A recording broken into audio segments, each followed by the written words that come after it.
And the United States, United Kingdom, and France are still coordinating their potential response. The White House says the president spoke to the British Prime Minister last evening, Theresa May, and the White House says that they discussed a need for a joint response to Syria's use of chemical weapons. The United Nations Security Council now holding that emergency session there in an attempt to avoid a wider conflict. This as independent inspectors are on their way to that area in Syria of the suspected chemical attack to begin their examination. The Russian government says they've inspected the area and they claim there was no chemical attack.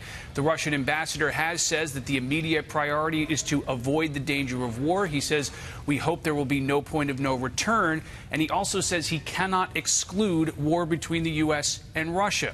Now, the UK, US, and France say there was a chemical attack in Syria.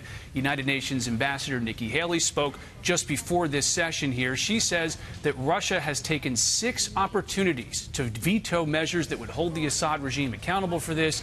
And because of that, Russia and Syria are bringing chemical weapons use back into the mainstream, Sandra. And, Rich, CIA Director Mike Pompeo says the administration has the authority to strike Syria?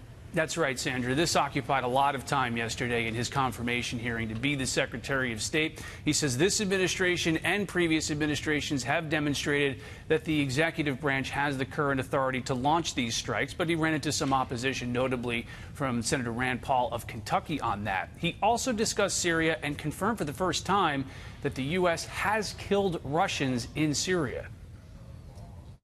In Syria, now a handful of weeks ago, the Russians met their match, and a couple hundred Russians were killed.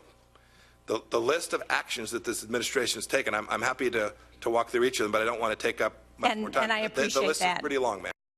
Reports had previously said that the U.S. had killed Russian mercenaries, dozens of Russian mercenaries who were joining Syrian forces in that country. Rich Edson at the State Department for us this morning. Thank you.